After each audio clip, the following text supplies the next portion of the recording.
আজ ঘুম থেকে উঠতে অনেকটাই দেরি হয়ে গেছে, কারণ ভোরবেলা থেকেই প্রচণ্ড পরিমাণে বৃষ্টি হচ্ছিল। তো দেখে বুঝতেই পারছো আমাদের বারান্দা একদম পুরো ভিজে গেছে।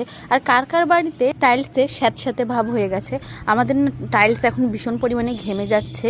তারপরে করে নিচ্ছি ব্রাশ, এবং ব্রাশ করতে করতে কি দেখতে পেয়েছি দেখো, বারান্দায় কি উঠে এসেছে এটা। বাবা, আমি না ভীষণ ভয় পাই, তোমরা বলো তো এটা কি।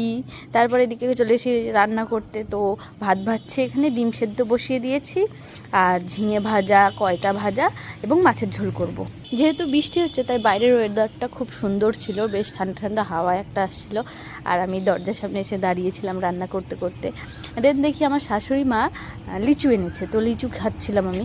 আর জানো তো, লিচু খাওয়ার সময় আমি ভীষণ ভালোভাবে ছুলে তাই খাই, কারণ লিচুতে পোকা থাকে। আমার এই পোকা দেখলে আর লিচু খেতে ইচ্ছা হয় না জানো। এমনিতে তো বেশ ভালোই লাগে খেতে, কিন্তু ওই পোকা দেখলে আমার খাওয়ার 12টা বেজে যায় একদম। যেহেতু এই সময়টায় লিচু পাওয়া যায়, সেই জন্য বছরের একটা ফল তো মুখে দিতে হয়, তাই না? তাই আমি খাচ্ছি। আর কতগুলো এনেছে দেখো। এরপরে একটু করে নেব হেয়ার কেয়ার, তাই জন্য নিয়ে নিচ্ছি অ্যালোভেরা, লেবুতে জানো তো দারুণ কাজ হয় খুশকির পক্ষে অন্তত, আর নারকেল তেল। তো এটা ভালো করে মিক্স করে এবার আমি মাথায় দেবো, একদম গোড়ায় গোড়ায় দেবো। অল্প করেই নিয়েছি, আমার হাতে বেশি টাইম নেই এবং আমার অল্পতেই ঠান্ডা লেগে যায়, তাই ওই 20-30 মিনিটের মতো রাখবো। তোমরা চাইলে 1 ঘন্টাও রাখতে পারো। এদিকে খেয়ে নিচ্ছে একটি কলা, আর মামাম দেখো চকলেট খাচ্ছে কিভাবে আরাম করে বসে বসে। তো তোমাদের যদি আমার ভিডিও পছন্দ হয় তাহলে অবশ্যই লাইক, কমেন্ট এবং সাবস্ক্রাইব করে দেবে। আর আজকের মতো